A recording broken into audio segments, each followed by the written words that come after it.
जय माता दी दोस्तों। शारदीय नवरात्रि के दूसरे दिन माँ दुर्गा के ब्रह्मचारिणी स्वरूप की पूजा होती है। ब्रह्म का अर्थ तपस्या से है। माँ का ये स्वरूप अपने भक्तों को अनंत फल देने वाला है। इनकी उपासना से तप, त्याग, वैराग्य, सदाचार और संयम की वृद्धि होती है। शास्त्रों में ब्रह्मचारिणी का अर्थ तप की चारिणी अर्थात तप का आचरण करने वाली बताया गया है। देवी का यह स्वरूप पूर्ण ज्योतिर्मय और अत्यंत भव्य है।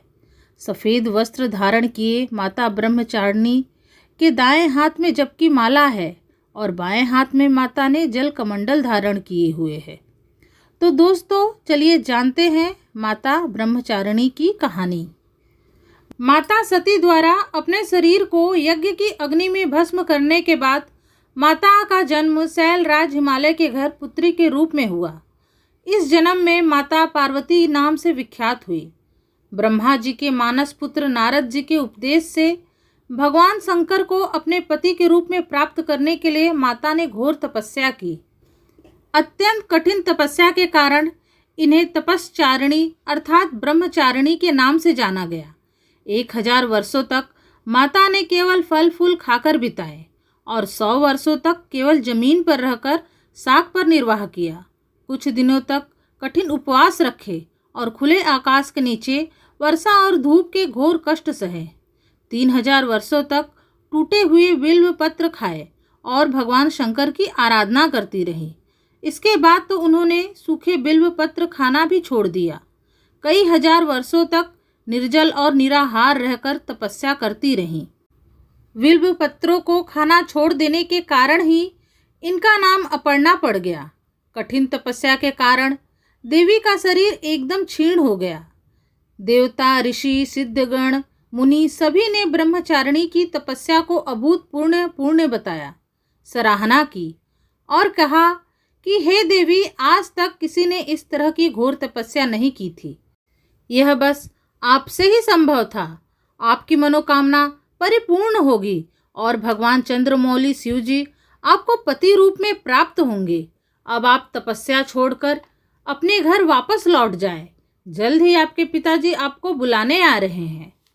किंतु देवी ने तब तक तपस्या न छोड़ी जब तक भगवान शिवजी स्वयं प्रकट न हुए। शिवजी से वरदान प्राप्त करके ही देवी अपने घर को लौटी। शिव की साधना में लीन रहने वाली इस देवी ने कठोर ब्रह्मचर्य के नियमों का पालन किया। उनकी इस जीवटता और दृढ़ निश्चय के कारण ही उनको माँ ब्रह्मचारिणी कहा जाता है।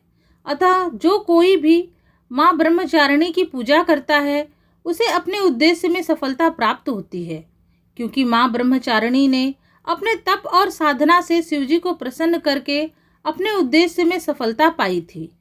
माता ब्रह्मचारिणी की कृपा से मनुष्य के अंदर हर तरह की परिस्थितियों से लड़ने की क्षमता विकसित होती है।